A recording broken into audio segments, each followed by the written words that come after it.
পারছি যে অশনি সংকেত, যেটাকে কবির ভাষায় আমরা বলতে পারি দুর্যোগের ঘনঘটা।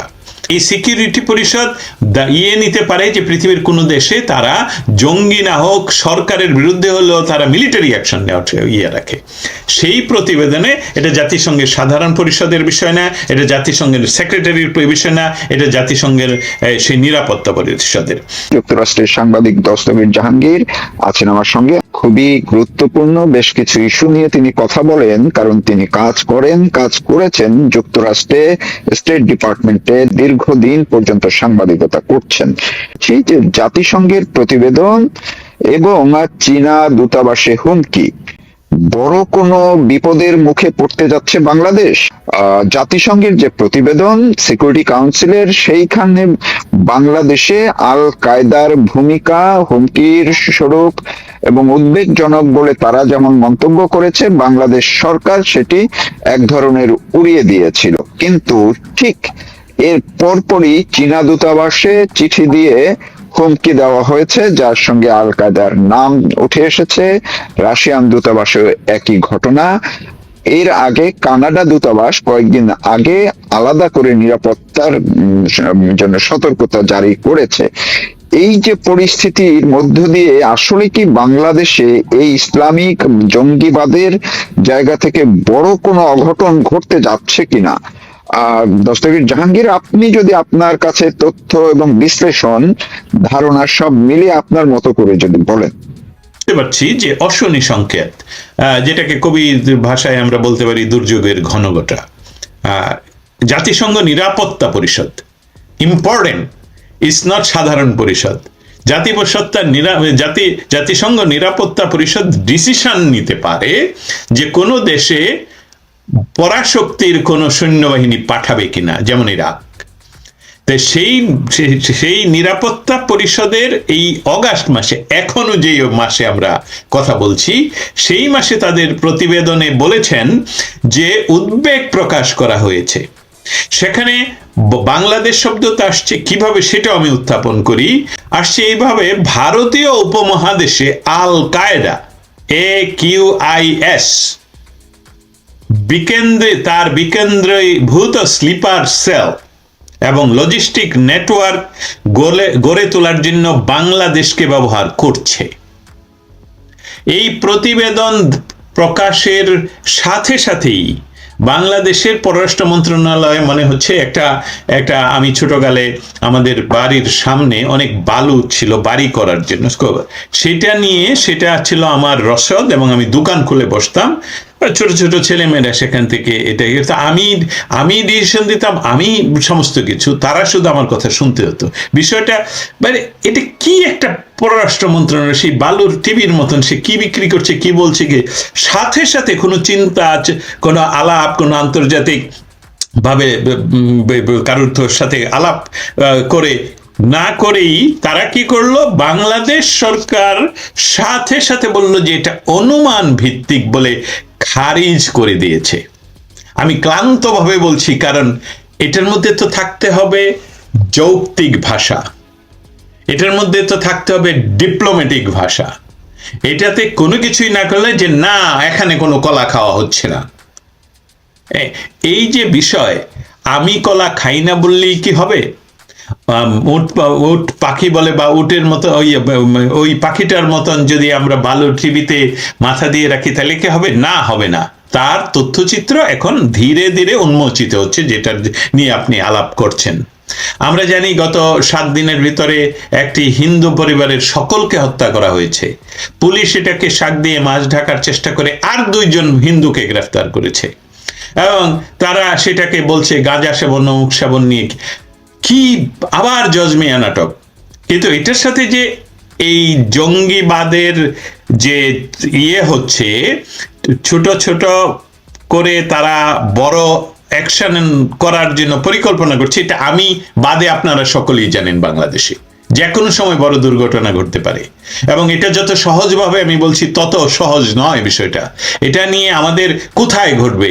এটা কি কোনো মলে ঘটবে, মানে যেখানে মার্কেট প্লেস সেখানে ঘটবে, না এটা স্কুলে ঘটবে, না এটা বিমানবন্দরে ঘটবে, না এটা প্রত্যেকটা জেলায় আগের মতন ঘটবে? কতগুলো মানুষ মারা যাবে? এসবগুলো তো অনেকেই বলতে পারেন আপনি কোত্থেকে শুনলেন। আমি বললাম আমি ছাড়া আপনারা সকলেই জানেন। অতএব চীন দূতাবাস, রাশিয়ান দূতাবাস, সে ইমেলের মাধ্যমে যে হুমকিগুলো দেওয়া হয়েছে, এটা কোনো সাধারণ মানুষের কাজ হতে পারে না। এটা হতে হয় আমরা দুইভাবে বলতে পারি। যারা ফিল্ডে কাজ করেন তাদের পেছনের ইন্ধনদাতা নিয়ে আমরা এখন কথা বলছি না, যারা ফিল্ডে কাজ করেন তাদেরকে নিয়ে কথা বলছি। এবং আমরা একদিন সকালবেলায় বহু বছর আগে শুনলাম পৃথিবীতে এই আল কায়দা আছে। সিএনএন কথা বললো, ফক্স কথা বললো, আমরা মনে করলাম আরে আল কায়দা তোকে আগে কখন দিন শুননি। আল কায়দা হয়ে গেল, এখনো আছে, কাজ করছে, বিভিন্ন দেশে কাজ করছে। এখন ফাইনালি একটা স্থিতিশীল উর্বর ভূমি চীনের সাথে যেখানে বসতে পারলে, অস্থিতিশীল অবস্থায় থাকতে পারলে, আন্তর্জাতিক বলয়ের যারা চীনের বাণিজ্য অ্যাগ্রেশন শব্দটা ব্যবহার করি, বাণিজ্য অ্যাগ্রেশনকে তারা প্রতিহত করতে চায়, তাদের কি কাজ? এবং তাদের কাজের জন্যই কি এই স্লিপিং সেল, যেটাকে জাতিসংঘ বলছে, তাদেরকে কি ঘুম থেকে তুলে ব্যবহার করা হচ্ছে? এবং তাদের মাধ্যমে কি রাশিয়া চাইনিজ দূতাবাসকে হুমকি দেওয়া হচ্ছে? কিছুদিন আগে আপনি নিজেও জানেন আরো কয়েকটি দূতাবাসের একই ঘটনা ঘটেছে। তুলনামূলকভাবে আমি শুধু সহজ করার জন্য, এটা যাতে আমাদের সাধারণ দর্শক শ্রোতারা সহজে বুঝতে পারেন যে এটা শুধু এই ছোটখাটো কোনো গেম নয়, it's a serious game, it's a so serious matter. এবং সেটার সাথে তারেক জিয়ার সরকারের ভূমিকা কি আদৌ আমরা দেখতে পাচ্ছি কোনো শক্তিশালী ভূমিকা? কেন তিনি সেই আগের ওনার মার সরকারের সময় যেখানে জঙ্গিবাদের চারণভূমি হয়েছিল বাংলাদেশ, সেখানে এই মুহূর্তে আবার কেন এই একই দিনে, একই সময়ে, একই সপ্তাহে আমরা দেখতে পাচ্ছি চীন দূতাবাসের এই ইমেল, দেখতে পাচ্ছি রুশ দূতাবাসে আক্রমণের ইমেল, সেই সাথে গত সপ্তাহে জাতিসংঘের সিকিউরিটি পরিষদের প্রতিবেদন, এবং বাংলাদেশ সরকারের ভেহেমেন্টলি অস্বীকার করা এরকম কিছু নাই। কয়েক জায়গায় বোমা বিস্ফোরণ ঘটেছে, বোমা পাওয়া গেছে বিভিন্ন জায়গায়, এমনও ঘটনা ঘটেছে এই একই সময়ের মধ্যে, মানে এই আগস্ট মাসের মধ্যেই। সেটাই সম্পূর্ণভাবে যদি কোনো একটা মাসকে, গত 15 বছর যে ফ্যাসিস্ট সরকার ছিল, তথাকথিত শেখ হাসিনা সরকারকে যারা ফ্যাসিস্ট সরকার বলে, সেই গত 15 বছর আমরা শুধু যেভাবে 5ই অগস্ট ঘটানো হলো, সেটা আমরা দেখতে পেয়েছিলাম হোলি আর্টিজানে। এবং হোলি আর্টিজানের মানুষ যাদেরকে জেলে পুরে রাখা হয়েছিল তাদেরকে মুক্ত করে দেওয়া হয়েছে। নরসিংদী জেলখানায় যাদেরকে, যে জঙ্গিদেরকে রাখা হয়েছিল তাদেরকে সরকার পরিবর্তনের আগেই জেল ভেঙে নিয়ে যাওয়া যায়। সেই বিষয়ে যখন বাংলাদেশ প্রিজন সিস্টেমের যিনি প্রধান, তাকে কি বলে আমি জানি না, উনি যখন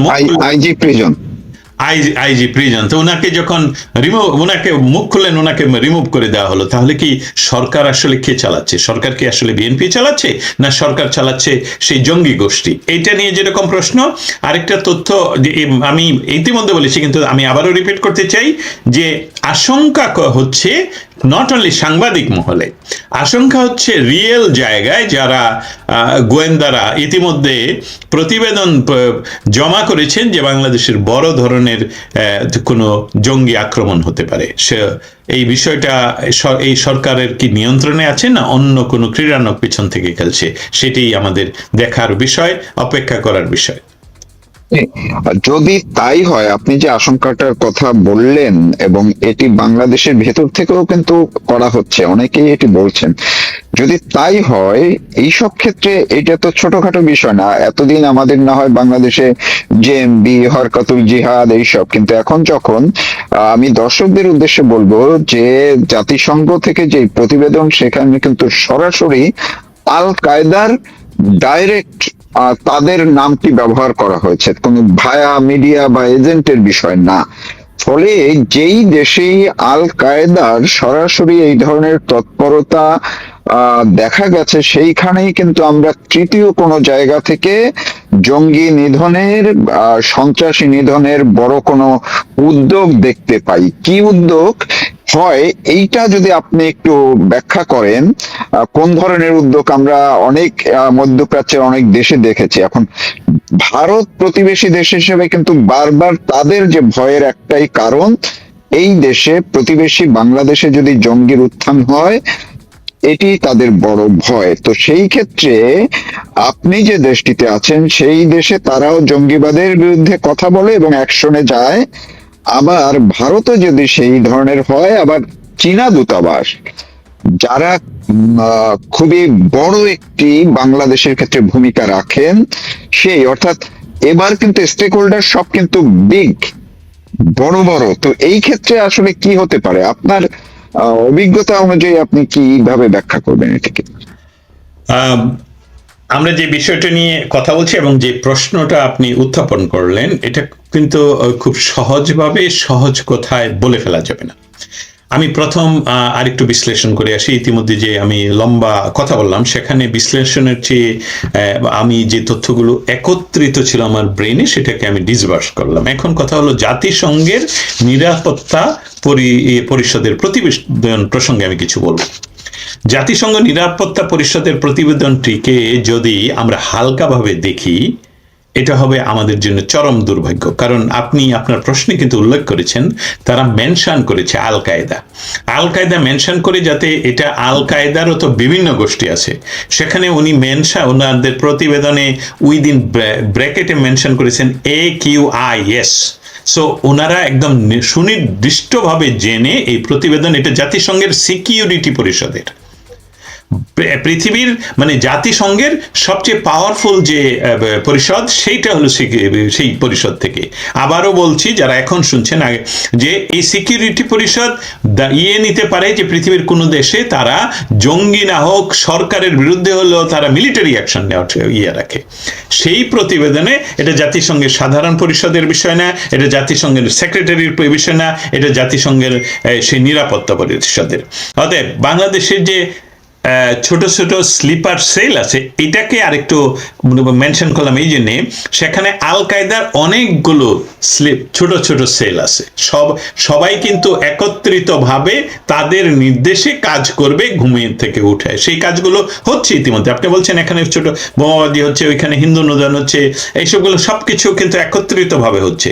লজিস্টিক্স সাপোর্টের একটা হাব তারা তৈরি করছে সেখানে, এবং সেটাকে আমরা যে বাংলাদেশ সরকার বলছে অনুমান ভিত্তিক। দেখুন কতটা কন্ট্রাডিক্টরি। এই সরকার বলছে তথাকথিত ভলগার তুর্ক, যার বলছে জাতিসংঘের প্রতিবেদন মিথ্যা কথা, সেটা কোনো জাতিসংঘের প্রতিবেদন হিসেবে, সেটা তার ব্যক্তিগত বন্ধু, মদের টেবিলের বন্ধু। আরো খাস বাংলায় বললাম, মদের টেবিলের বন্ধু ডক্টর ইউনূসের অনুরোধে আমি ক্ষমতায় গেলে তোমার যাওয়ার জন্য তোমার একটা, এই যে মানুষগুলো মারা হলো, এটার একটা প্রতিবেদন তুমি তৈরি করে দেবে।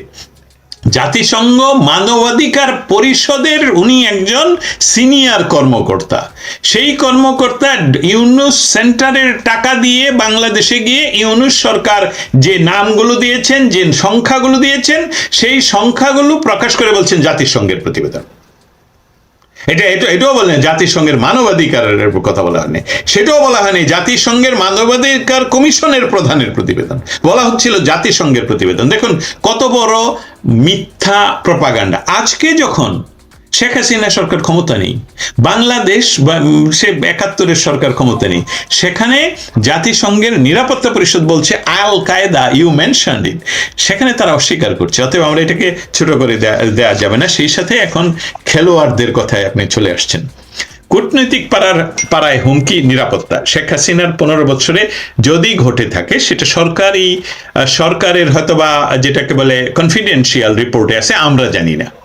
এখন সরকারের কনফিডেন্সিয়াল রিপোর্ট, আমি দুঃখিত, আপনার কথার মধ্য দিয়ে আমরা দুজনে যেহেতু সাংবাদিক, আমি একটু ইন্টারাপ্ট করি। আমার মাথায় ঢুকলো আপনার একটা শব্দ, সেইটা আবার একটু পিন করি, নয়তো পরে ভুলে যাব।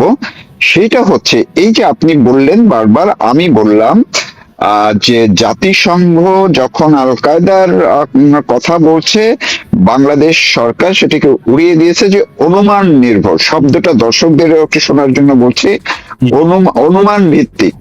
তো এখন এই যে অনুমান, জাতিসংঘের সবচেয়ে সুপ্রিম যারা কমিটি, নিরাপত্তা পরিষদকে বাংলাদেশের একজন স্বরাষ্ট্রমন্ত্রী বলেছেন যে না, তোমাদের এটা অনুমান নির্ভর। সেই অনুমান নির্ভরকেই কি জঙ্গিরা প্রমাণ করে দিল এই হুমকি দিয়ে? এমনটা হতে পারে কিনা, এই জায়গাটায় যদি আপনি আপনার ব্যাখ্যা যাওয়ার আগে এইটুকু একটু বলবেন কিনা, যে ওইটা তারা কনফার্ম করলো কিনা যে তোমরা আমাদেরকে পাত্তা দাও নাই, জাতিসংঘ আমাদের কথা বলছে, আমাদেরকে পাত্তা দাও নাই, এই নাও এবার দেখো, এমন কিছু কিনা? মজার উত্থাপন। Thank you so much. দুইজন সাংবাদিক এবং আমরা একপক্ষীয় আলাপ করছি না, আমরা দুইজনে আলাপ করছি।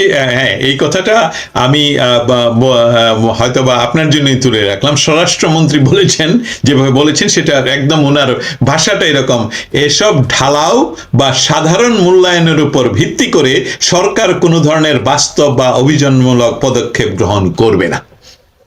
এবং তার উত্তরে আপনি যেভাবে এখন ছেঁকে তুলে ধরলেন এই ডায়মন্ড বা সেটা হলো যে হ্যাঁ, তারা বলছে যে আমরা মরিনি, আমাদের তাদেরকে মরিয়া প্রমাণ করতে হবে। তাদের একটু অপমান, এই আল কায়দার যারা, তাদের একটু অপমান, তারা অপমানিত বোধ করছিলেন কিনা, অপমানিত বোধ করছে।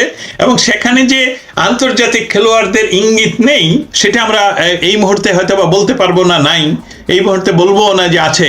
আমরা এটার জন্য অপেক্ষা করতে হবে যে এই খেলোয়াড়রা কাদেরকে খেলাচ্ছেন, কাদেরকে স্লিপিং করছেন। কিন্তু যেটা মনে হচ্ছে, আমি আপনার সাথে এই গ্যারাকলে কি বাংলাদেশ তার গতি হারাবে, এটা আমার প্রশ্ন। কিন্তু আমি উত্তর দিব যে না হারানোর তো আমার কাছে কোনো কারণ নেই, কারণ তারেক জিয়ার যে সরকার, আমি এখন দেখছি যে সকল দিক থেকেই ওই সরকারকে বলা হচ্ছে, প্রধানকে বলা হচ্ছে পরাধীন প্রধানমন্ত্রী। একদম এটা বিশ্বব্যাপী এখন সাংবাদিকরাও ইউজ করছেন, পরাধীন প্রধানমন্ত্রী। তো এই পরাধীন প্রধানমন্ত্রী, উনি ভারত আমাদের সবচেয়ে বড় প্রতিবেশী, বর্তমান সরকারের শত্রু দেশ হতে পারে, কিন্তু প্রতিবেশী হিসাবে তো এটা রিপ্লেসমেন্ট করার উপায় নেই। অতএব এই বড় প্রতিবেশীর বাড়িতে উনি যাবেন, সেটা সকালে বলেন যাচ্ছি, যে ওনার দেশে ফেরা লন্ডন থেকে, একই ঘটনা, আমি যে দেশে ফিরবো এটা তো আমার উপর নির্ভরশীল না। লোকটা আর সহ্য করতে পারেনি, লোকটা সহ্য করতে না পেরে সত্য কথাটাই বলে দিচ্ছেন, আরে ভাই আপনি ডাকলেই কি আমি আসতে পারবো না, আমার তো হাত পা বাঁধা। ঠিক একই অবস্থায় উনি ভারতে যাবেন, তাকে ভারতে না গিয়ে পাঠানো হলো মালয়েশিয়া ভায়া করে সুদূর চীন দেশে বিদ্যা অর্জনের জন্য। সেই সুদূর চীন দেশ থেকে উনি বিদ্যা অর্জন করে হুমকি ধামকি দিচ্ছেন যে আমি ভারতে যাব না। এটা ওনার মৌলিক কথা না। পেছনে এখন আমি যতই মুখে হাসি রেখে কথা বলি, কারণ আমার এটাই স্বভাব, কিন্তু দুর্ভাগ্যজনকভাবে হয়তোবা সত্য মারুফ ভাই, সেটা হলো যে বাংলাদেশ কি গণতন্ত্র হারাচ্ছে? আমি এই কোন গণতন্ত্রের কথা বলছি? এখন তো কোনো গণতন্ত্র নেই, তারপরেও তো তথাকথিত একটা নির্বাচিত সরকার বসা।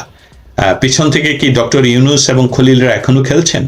তার পেছনে কি অন্য কোনো সশস্ত্র বাহিনী খেলছেন? তাহলে এই বিষয়গুলো আজকের গত এক মাসে এত বেশি ঘটছে কেন? আমি আপনার কাছে এই প্রশ্নটা করলাম।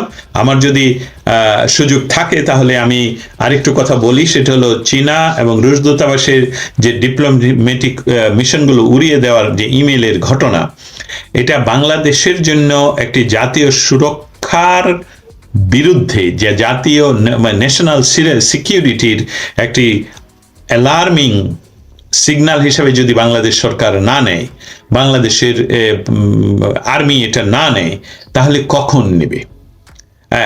এটা শুধুই এই ধরনের আলাপের ভেতর দিয়ে আমরা আলাপ করে চলে গেলে হবে না। তার সাথে এখন অবশ্যই আমি যুক্ত করতে চাই বা যুক্ত করতে পারি, জয়শঙ্কর গত তাদের প্রেস কনফারেন্সে ওনাকে যখন বাংলাদেশ বিষয়ক প্রশ্ন করা হয় এবং তারেক জিয়ার ভারত ভিজিট সম্বন্ধে প্রশ্ন করা হয়, সেখানে উনি যে শব্দগুলো উচ্চারণ করেছেন সেটা আমি আপনার মাধ্যমে শুনিয়ে দিতে চাই। উনি যেভাবে বলছেন সেটা হলো, যে কোনো দ্বিপক্ষীয় সম্পর্ক টিকিয়ে রাখতে হলে পারস্পরিক স্বার্থের, মিউচুয়াল ইন্টারেস্টের পরীক্ষায় পাশ করতে হবে। আপনি বলুন, হোয়াট ডাজ ইট মিন? আপনি বলুন এখন আমাদের দর্শক শ্রোতাদের জন্য যে পরীক্ষায় পাশ করতে হবে, কি পরীক্ষা, কার সাথে পরীক্ষা, এবং সেটার জয়শঙ্কর এখন এরকম কঠিন, আমি বলবো ডিপ্লোম্যাটিক টার্মিনোলজির সর্বোচ্চ কঠিন, তারপরে হলো অস্ত্র প্রয়োগ শুধু। প্লিজ, আমি এখনই থামলাম। না, আমি সেই জায়গাটাই আমি বলছিলাম, আপনি যে মাঝখানে ডক্টর ইউনূসের কথা বলছিলেন, আমরা কিন্তু শপথ যেদিন হলো রাষ্ট্রপতি মির্জা ফখরুল ইসলাম আলমগীরের, সেই দিনের যদি ছবিটা আপনি একটু দেখে থাকেন, যে সেইখানে একেবারেই যেই ডক্টর ইউনূসের বিরুদ্ধে তার মন্ত্রীরাও মাঝে মধ্যেই কথা বলেন, এবং তার কোন কোন ইস্যুতে তার বিচারের, তার যে দায়ভার নেওয়ার জন্য বলেন বিভিন্ন ভাবে, কিন্তু হঠাৎ করেই সেদিন দেখলাম তিনি ওই 5ই আগস্ট যেমন ডক্টর ইউনূসকে তিনি সাথে করে নিয়ে গেছেন গণভবনে, মানে এখন যেটা জাদুঘর করেছে, আবার এই শপথের দিন এক পাশে বসিয়েছেন তার স্ত্রীকে, আর এক পাশেই বসিয়েছেন তার মূল অভিভাবক ডক্টর ইউনূসকে। এর অথচ আবার শাহাবুদ্দিন চুপ্পুকে সেইখানে দাওয়াতও দেওয়া হয়নি। এটি নিয়েও কিন্তু আলোচনা শুরু হয়েছে। আপনার কাছ থেকে একটু শুনতে চাই যে ডক্টর ইউনূসকে যে একেবারেই তার পাশে বসালেন, এইটার কোনো আপনার কাছে কোনো ব্যাখ্যা আছে কিনা? অনেকেই তো বলছেন যে তিনি আরো পরিষ্কার করে দিলেন যে তারেক রহমান মূলত এখনো ডক্টর ইউনূস, খলিলুর রহমান এদের হাতের গুটি হিসেবেই তারা মূলত উনি টিকে আছেন বা উনি সরকার চালাচ্ছেন। আপনার কি মনে হয়? আমরা ক্রিমিনোলজি পড়ার সময় আমরা চিত্র, বিভিন্ন লেখার ভঙ্গিমা, তারপর টার্ম ব্যবহার, তারপর কানের লতি, চোখের পাতা, এইসবগুলো নিয়ে পড়াশোনা করেছি। সেখানে এই চিত্রটা যেটা আপনি বলছিলেন, আমি সেটা শুধু দেখিনি, অনেকক্ষণ তাকিয়েছিলাম। এই চিত্রটা চিত্রকথা, এটা একটা একদম সুস্পষ্ট দেখা যাচ্ছে বাংলাদেশে কারা বাংলাদেশটা আসলে চালায়। না হলে বাংলাদেশের জনগণের, আমি এইটা বলি কিন্তু এটা সবসময় আমি না বলতে পারলেও সবাই শ্রোতারা মনে করবেন আমি বলে রাখলাম তথাকথিত নির্বাচনে। বাংলাদেশের একটি নির্বাচিত প্রধানমন্ত্রী, জনগণ দেশের মালিক, 18 কোটি জনগণ ভোট যেই কোটি কাস্ট হোক, আমরা 18 কোটি জনগণের উনি প্রধানমন্ত্রী, উনি জনগণের প্রধানমন্ত্রী। তাদের পাওয়ার আছে জনগণের কাছ থেকে যে তারা নিজেরা একটা প্রেসিডেন্ট নির্বাচন করতে পারবে। সেটা ভুল হোক, সেটা ইতিহাসে আমরা আনবো। সেই প্রেসিডেন্ট হবেন বাংলাদেশের প্রধান ব্যক্তি। সেখানে হু ইজ ডক্টর ইউনূস? সেই রথে, সেই সামনের সেই রথে ইউনূসের একদম প্রধানমন্ত্রী, তারেক জিয়া বাদ দেন, প্রধানমন্ত্রী অব বাংলাদেশ, তার পাশে যিনি বসবেন তার ভঙ্গিমাদের লক্ষ্য করেছেন? আপনি এখন আমাকে আবার ফিরিয়ে নিয়ে গেলেন স্কুলে, আমার এটা ব্যাখ্যা করতে হয়েছে। চার্লস ইউনিভার্সিটি ইন প্রাগ, যে ছবি দেখে ব্যাখ্যা করতেছে, ব্যাখ্যা করো। আমাদের কোনো লিখিত পরীক্ষা ছিল না, আমাদের পরীক্ষা ছিল এরকম একটা, নিয়ে আসবেন টিচার, বলো যে এই যে দেখালাম, এখন তুমি তোমার কথা বলো, তুমি এটা থেকে কি পড়াশোনা তো করে আসছো। তো সেটা আমি লক্ষ্য করলাম যে এখানে রাজা, একজন রাজা বা মহারাজাকে এখানে প্রতিষ্ঠিত করা হয়েছে, একজন সম্রাট পাশে বসে আছেন। সো এর চেয়ে সহজভাবে আমি আর কি বলবো, বাংলাদেশকে এখনো যারা চালাচ্ছেন, বাংলাদেশকে এখনো যারা সম্পূর্ণভাবে নিয়ন্ত্রণে রাখছেন, সেটা হলো ডক্টর ইউনূস এন্ড গং। কিন্তু একটি সংকেত আজকে আমার এক সিনিয়র জার্নালিস্ট তৌফিক মারুফের সাথে এই আলাপের আগে আলাপ করে আমি বুঝতে পারলাম যে সেখান থেকে এটা বোধ হয় সময় তাদের ফুরিয়ে আসছে। এই যারা সম্রাটের ভূমিকা পালন করছেন বাংলাদেশে, কারণ সম্রাটদের পেছনে যারা সম্রাটদেরকে ফেলে দিয়েছিলেন ভারতের ইতিহাসে, তারা ছিল আমাদের ভারতীয় উপমহাদেশের বাইরের লোক। সেখানকার খেলোয়াড়রা মনে হয় সর্বশেষ এমন কোনো পরিস্থিতির সৃষ্টি কি করবেন যেখানে হয়তোবা এটা প্রলং করা যেতে পারে, যেরকম একটা দুর্বৃত্তকে, একটি বদমাইশকে তারা হত্যা করে, তার নাম হাদি, চেষ্টা করা হয়েছিল বাংলাদেশে এই ডক্টর ইউনূসের একটি অনির্বাচিত সরকারকে দীর্ঘায়িত করার, সেটা যে কোনো উপায় হোক, সেই আলোচনা অন্যদিন আপনার সাথে করবো বা শোনানোর জন্য, সেই রকম কি প্রলং করার জন্য কোনো কিছু সৃষ্টি করবেন? এটা কি ব্যবহার করা হবে বাংলাদেশের সশস্ত্র বাহিনীকে, না বাংলাদেশের সমস্ত জায়গায়, যেটা আমরা আশঙ্কা করছি এই মুহূর্তে, যে জঙ্গি আক্রমণের ফলে সেখানে সরাসরি, যেটা আমাদের আমেরিকান যুক্তরাষ্ট্র তাদের ন্যাশনাল সিকিউরিটির জন্য, আমরা জানি আফগানিস্তানে ঢুকেছেন, এই আফগানিস্তানে যখন আল কায়দা ছিল, এমনকি সিরিয়ার একটা বিরাট অংশ, যেটা এখনো পর্যন্ত সরকার সিরিয়ার কোনো সরকার দখলে নিতে পারেনি, আল কায়দাকে প্রতিহত করার জন্য আমাদের মার্কিন যুক্তরাষ্ট্রের সেনারা সেখানে অবস্থান করেছেন। সেই রকম পরিস্থিতি হলে আমরা আটকাবো কি করে? কোন দেশে আমেরিকার বিষয়টা হলো টোটালি, আমরা যেটা জানি যে আমেরিকার যেখানে যায়, সেখানে গিয়ে ফিল্ডে নেমে অন্য কোনো দেশ সেখানে তার সাথে কাজ করবে না, প্রতিহত করবে না। তবে